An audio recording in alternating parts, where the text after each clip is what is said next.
Hello and welcome to another edition of the People's Lawyer channel. Today we're looking at something that is arguably the most important thing we've ever looked at, really, which is serving a statute rejection notice on the so-called government. Now, I say so-called because we, the people, are the actual power and sovereignty on the land. Before we look through a typical statutory rejection notice and give you instructions on what to do with it, let's look at some basic principles here that are dictating what we're doing and why we're doing it. The first principle is that we are sovereign or sovereign beings. This word sovereign you won't see very often, but it means someone born into sovereignty. The very fact that we're born on the earth gives us an innate sovereignty. Second principle is that as a result of the first principle, no one is above us at law. In fact, we are the law. The third principle is that corporate governments and all modern governments are corporate. And if you need to know more about how that came about and what that actually means, please watch our videos, in particular Disclosure 2021 video. There will also be a Disclosure 2022 video. So the third principle is corporate governments need our consent or a contract with us. Number four, their so-called laws are not laws, but corporate policies. Number five, their policies do not affect us as men and women unless we allow them to affect us. And that's normally a matter of the mind and of our upbringing and education. Number six, however, if we stay silent and do not reject their policies, we are presumed to assent to them. Assent is more of a passive kind of consent. Like the royal assent is when the Queen does and says nothing when she's presented with a bill.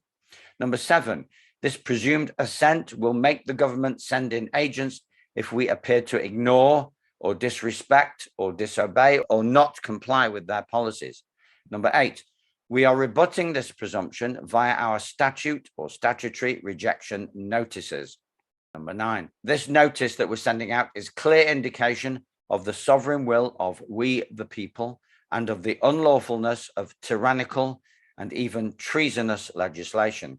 Now, by treason, what we mean is any affront or assault, or technically what's known as abrogation, which means cancelling or eliminating the true power from the people and putting it into the hands of the few. So from the many into the few is treason. Your education may have indicated that treason is all about trying to usurp the position of the government. Well, we already have that. The power is with the people. Overthrowing the government or attempting to overthrow the government is actually sedition. Number 10, this notice will give us, or these notices will give us a solid basis for mass non-compliance without being seen to promote anarchy or extremism.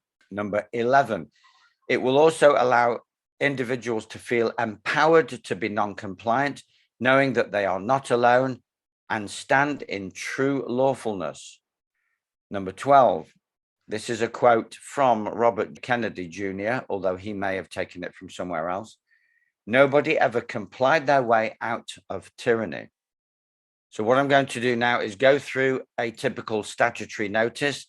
They are available online on the website, which is www.thepeopleslawyeruk.com, in particular, the free resources section, and there will be a link in the description box. Now, this statutory notice that we're going to go through is what you could call the biblical version. There is also a secular version for people that have difficulty with the word God or difficulty with biblical references.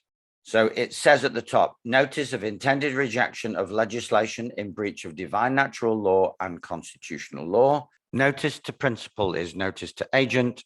Notice to agent is notice to principal.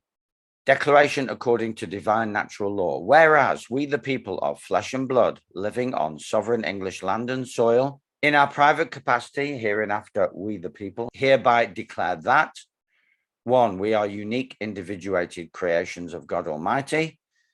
Genesis chapter 1, verses 26 to 28, and Colossians chapter 1, verse 16. Number 2, as creations of God Almighty, we are imbued with the breath of life and are connected to spirit via our soul. Number 3, we are born onto the earth, boys or girls, on sovereign land and soil, which represents the earth, with the innate ability to mature into self-governing and self-responsible men and women, and the divine sourced right to benefit freely from all that the earth has to offer. This would come as a surprise to most people who have been indoctrinated into thinking that the world does not owe them a living and that they must suffer and sweat for everything. Well, the earth owes you everything as a gift, but that's a longer story, again, that's covered in our videos, which can be viewed freely on the homepage, on the introductory videos page. Number 4, said ability to be self-defining, cognizant beings is embedded into our DNA as a divine coding, also known as the God code, from which we derive our unique characteristics and potential for growth. Number 5, we are endowed with free will choice. That's the key here. This is a free will choice planet, and any interference with our free will choice is a trespass against us. So this notice is in effect one grand trespass notice. Moving on, bound only by and subject to the divine laws of creation, including the one true law. Number 6, we recognize only said one true divine natural law as a limit on our otherwise absolute free will choices, the law that requires of us that we do no harm. Number 7, the divine natural law of do no harm or do unto others as you would have them do unto you is embedded into our DNA and manifests in everyday life as conscience. Number 8, conscience translates in the material and legal world as equity. Just as an aside here, equity is the highest form of law, man-made law, which is the closest to God's law or natural universal law. It's where the law of the material meets the law of spirit, universal law. It's based in conscience. It's higher than common law, and it's the law in which everything has to be fair and just and according to conscience and conscionable. Number 9, all man-made or corporate government attempts via legislation to govern men, women, boys, and girls must therefore be equitable or conscionable in nature in order to be valid according to divine natural law. Number 10, where no equity can be shown to exist on the face of government proposals or actual legislation, explicit, fully informed consent of we the people is required by legislators at all times in order for their temporal rules to have the force of law. Yes, without evidence for our consent, their so-called rules have the color of law. They describe them as law. They are not law until we are seen to consent and actually do consent or enter into contract. Number 11, no assumptions or presumptions regarding explicit consent to legislation can or shall ever be caused to be made or to be binding on any man, woman, boy, or girl.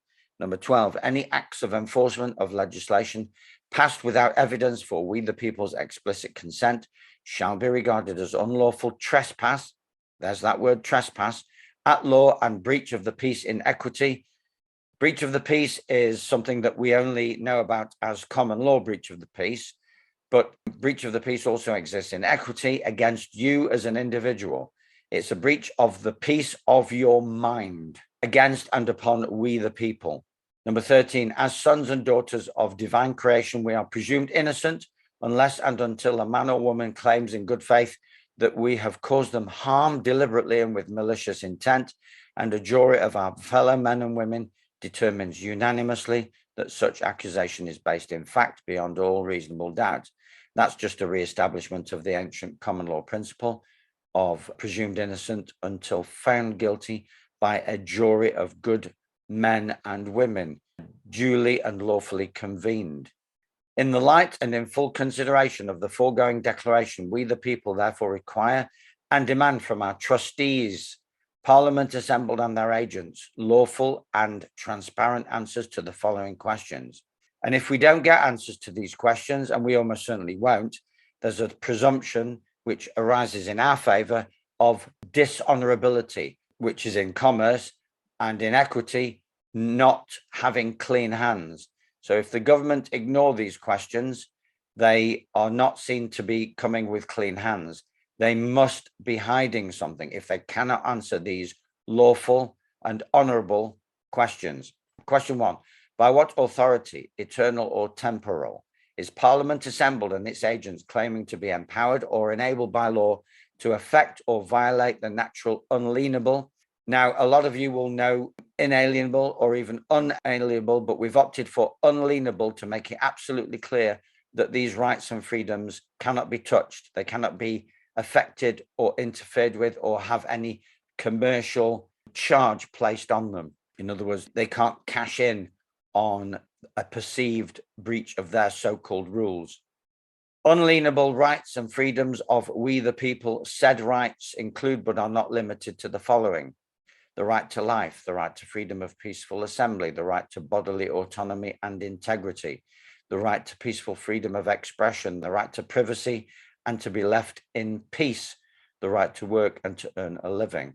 Number 2, by what right is Parliament assembled and its agents claiming to be able to usurp the position of divine creator of all living men and women of flesh and blood with a soul and a conscience? Number 3, when Parliament assembled and its agents purport to pass legislation, quote, in the public interest, close quotes, or for, quote, public safety, close quotes, or for, quote, public health, close quotes, or for the greater good, in inverted commas, who are the public and what is the greater good being referred to? And what tangible benefit is being created and offered to real men and women, boys and girls, living in and on sovereign land and soil? Just as an aside, those of you who have watched some of our other videos or have been to live in-person talks will know that public is all about commerce. And we live and breathe on the land and soil in the private. So anything purported to be for public benefit is not for our benefit in real terms. It's to do with economic viability, global reset. Number 4, does Parliament assembled and its agents accept or deny that it is bound by Magna Carta 1297, an eternal contract between the sovereign and we the people? Said Magna Carta states, quote, confirmation of liberties. First, we have granted to God, and by this our present charter have confirmed for us and our heirs forever, that the Church of England shall be free and shall have all her whole rights and liberties inviolable. We have granted also and given to all the freemen of our realm for us and our heirs forever these liberties underwritten to have and to hold to them and their heirs of us and our heirs forever. We're including the Magna Carta affirmation or confirmation of liberties, not that we need to, but it's something that by its very wording, the current Parliament and any future parliaments are bound by. As men and women, we do not require to stand on Magna Carta, but we're using it as evidence of unreasonableness and dishonorability and not coming with clean hands in equity and illegality, if you like, parliamentary illegality, if the Parliament cannot conform, cannot abide by their own rules. Number 5, does Parliament assembled and its agents accept or deny that it is bound or restricted as successors to the Parliament which passed the Bill of Rights 1688? Said Bill of Rights states, quote, that no declarations, judgments, doings or proceedings to the prejudice of the people in any of the said premises, which means Parliament, ought in any wise to be drawn hereafter into consequence or example. Or just redefining that, we can say that basically that means that Parliament must not decree anything prejudicial to the people. That's the simplified version of what that quote from the Bill of Rights actually means. Number 6, does Parliament assembled and its agents accept or deny that both Parliament and the Crown are, according to the terms of their respective oaths of office, including the monarch's oath, obliged to govern the peoples of England, Wales and Northern Ireland according to their respective laws and customs? 7, by what charter, contract or treaty to which we the people are or are presumed to be party is Parliament assembled and its agents claiming to be empowered or enabled to create or abrogate rights or compel specific performance of any obligations or duties to be fulfilled by we the people? 8, is Parliament assembled and its agents claiming proprietary rights over the minds, bodies and souls of we the people? 9, if the answer to question 8 is yes, on what basis is such claim being made at law and in equity? 10. If the answer to question 8 is no, then what evidence does Parliament assembled and its agents have in its possession or control for a contract with we the people or with particular, which means individual, men and women living on sovereign land and soil in territory designated as England? Obviously, if you're in Scotland, Wales, or Ireland, or Northern Ireland, you can change this wording. That's why it's in the Word document. Number 11, is Parliament assembled and its agents claiming that its enacted legislation forms a legal and binding contract with we the people? If so, on what basis, at law and in equity? Number 12, does Parliament assembled and its agents accept or deny that we the people are governed and policed by explicit consent, where there is no demonstrable evidence for a contract with Parliament assembled and its agents? Number 13, does Parliament assembled and its agents accept or deny that members of Parliament are public officers under the public trust upon oath and subject to strict fiduciary obligations? Fiduciary means under a trust. To serve we the people, such officers being lawfully obliged as fiduciaries to exercise their obligations in good faith with integrity, transparency, honesty, and loyalty under said public trust. 14, how are such members of Parliament showing good faith and honouring the aforementioned fiduciary obligations with their stated proposals to pervert historic rights and freedoms of we the people? That's a reference to some of the statutes, acts, and bills listed below, which is not an exhaustive list, designed to erode the apparent rights of we the people, although it's not strictly we the people. They are the persons, the legal statutory persons, and the humans that we think we are, but we're actually not. And for more information about that, please consult other videos. Number 15, is Parliament assembled and its agents fully intending to honour and abide by the Bill of Rights 1688? Said Bill of Rights states, quote, that all grants and promises of fines and forfeitures of particular persons before conviction are illegal and void.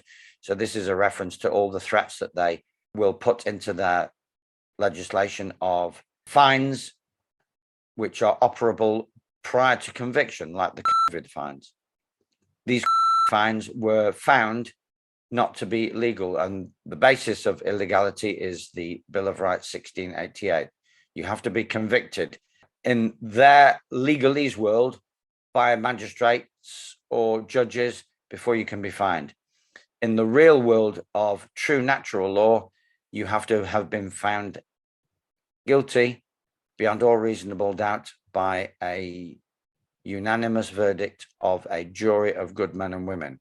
Number 16, does Parliament assembled and its agents accept or deny that both Parliament and the Crown derive sovereignty exclusively from we the people, and that any unilateral non-consensual interference with or perversion of the historic rights and freedoms of we the people is therefore treason at common law? Parliament assembled and its agents, officers, assigns, and successors are hereby notified that 1, we the people do not consent to any legislated abrogation, limitation, or perversion of our divine natural law rights and innate freedoms as living men and women of flesh and blood, granted sovereignty and free will choice by our Creator. 2, without evidence for contract with or consent given by we the people, any legislation passed by Parliament assembled and its agents with the express or implied intent unduly to limit or to pervert the historic rights and freedoms of we the people shall be regarded as null and void, as well as treasonous trespass to the inherent sovereignty of we the people. 3, any attempts to enforce legislation passed contrary to the spirit of divine creation and to the word of the Bill of Rights 1688 through invasive medical procedure, threat of arrest, punishment, financial penalty, or expropriation of property shall be deemed unlawful and unjustified breach of the peace and trespass against any man or woman, boy or girl. 4, any lawful, reasonable, and proportionate resistance to said breaches of the peace and trespasses against men, women, boys, and girls shall therefore, as an expression of our inherent right of self-defense and self-determination, incur no legal or lawful consequences or prejudice for we the people in any manner or form whatsoever. 5, all men and women, boys and girls shall have at all times lawful excuse to exercise their natural, unalienable rights and freedoms free from coercion, molestation, threat, or assault by Crown or Parliament assembled and its agents. Number 6, Any agent or officer of the Crown found to be in breach of the law of trespass against a man or woman, boy or girl, or in breach of the peace of we the people, shall not be able to use the defence of just following orders as lawful excuse in respect of any criminal charge brought against them following the precedent set in Commissioner of Police of the Metropolis versus Racy, Court of Appeal 2009, Queen's Bench 564. Number 7, the question of whether a statutory enactment or any attempted enforcement thereof is a breach of the peace or unlawful trespass against we the people shall be determined solely by grand jury duly convened according to the historic constitutional common laws and customs in England.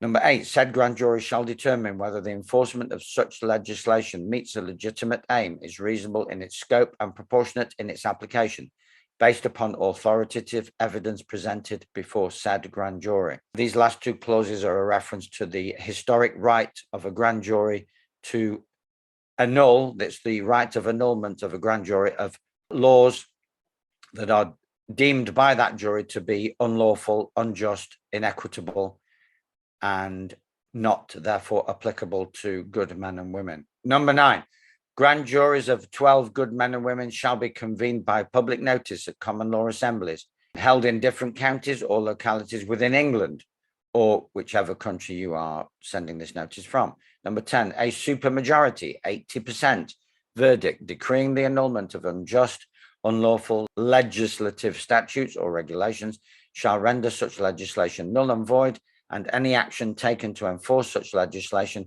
shall as a consequence be unlawful and crimes against we the people. Number 11, a supermajority 80% jury decree as outlined immediately above may result in the arrest and detention of wrongdoers in order to prevent further breaches of the peace or trespass against we the people. This clause is setting the scene for true lawful peacekeepers, duly trained and officially recognized, to arrest anyone who is perverting the course of true natural justice, as opposed to enforcing illegal and unlawful statutory rules and regulations.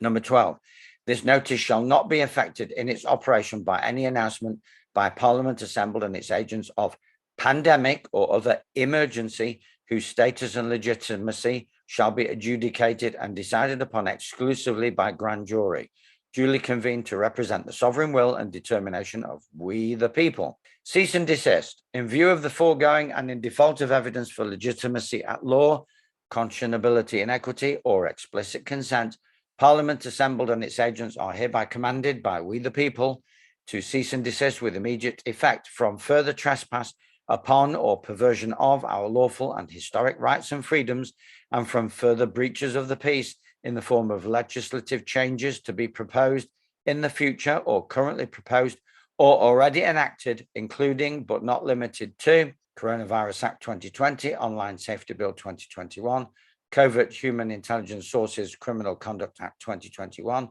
Police Crime Sentencing and Courts Bill 2021, Human Rights Act Reform Bill 2021, Coronavirus Act Renewal Bill 2021. There are other acts and bills that we could include, but we're using this as a blanket notice of statute and act rejection and statutory reform rejection as well. You end the notice as follows: by, with a colon, you indicate your true status, which is master and your first name only, colon, a living man or living woman of flesh and blood. Underneath that, your full legal name with title, and underneath that, beneficiary. Everything is in blue. Blue is the color of venous blood and is representative of life and living intent. We represent the law. We are the law. So that is the notice. I do acknowledge, and it has been criticized as being a little bit wordy, but it has to be wordy because in that wording, we can't miss anything out. And we also have to put ourselves on notice of exactly what this wording means. So it's kind of self-explanatory. To be self-explanatory, it has to be wordy. The next question is, what effect will it have? Well, it's designed to put the Parliament on notice, to set the scene for a change of atmosphere It may not, and it almost certainly will not affect their behavior. But if enough of us send them this notice, if 1 million of us or even 2 million of us send this notice, it will be a powerful optic to remind them. It's a reminder that the true law is in our hearts. It's not in their pens and papers, and it's certainly not in their statute book. They're simply applying global policy on a local level. They're policy enforcers. So we're saying we're drawing a line in the sand. You go this far, but no further.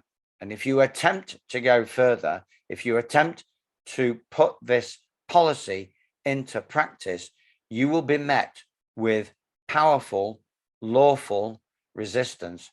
And we're putting them also on notice that this lawful resistance and peaceful non-compliance can have no legal or lawful consequences. On the contrary, any attempt to disrupt our non-compliance will have lawful consequences. Threatening them with anything further than that, in other words, serving notices of liability, personally, I think is not necessary. We are using our true status as a shield. We do not need to use it as a sword, because it is such a powerful shield that they can in fact fall on our shield rather than on our sword. What you do with it is entirely up to you. What we recommend is you send the statutory notice by email to all the people that we've listed at the top of the notice with full instructions. We won't go through the instructions now because this video is already long enough. The instructions, we hope, are clear. You send them by email. You can also back that up with a second class signed for delivery. We recommend email because we're going to rotate these notices, because as the statute comes out, we're going to renew the notices and make the statutory notice specific to the latest statute, or if it's the latest bill. So at the moment, it's a generic notice, but we can then make it more specific as time goes by. There is also, we won't do a separate video on it, there's also a separate notice for the World Health Organization treaty surrender or sovereignty surrender treaty, which should be sent to your Prime Minister if it's not Boris Johnson, or your health minister as well. That won't be the subject of a separate video. It's a much, much shorter notice. I don't think it needs a separate video, but if I get feedback that it does, then I'll do a separate video. So that's the statutory rejection notice. Please share far and wide and activate. This could be something that changes things. If it does, I can't say right now how it will, but the one thing that it will do is it will send out a ripple effect. Somebody has described this as a butterfly effect notice, and a small domino can cause a much larger domino to fall if there are other dominoes in between, if you see what I mean. And the butterfly can flap its wings and cause a tsunami or a typhoon across the world. We are way more powerful than we realize, especially when we come together. So it's all about the power of coming together and the power of clarity and clear expression of our intent and clear expression of our non-consent. We hope that that has been helpful. We hope from the bottom of our heart that this changes things. And now we leave it to you, up to you, to activate something that we have provided for the benefit of all men and women, boys and girls that come to the attention of this initiative.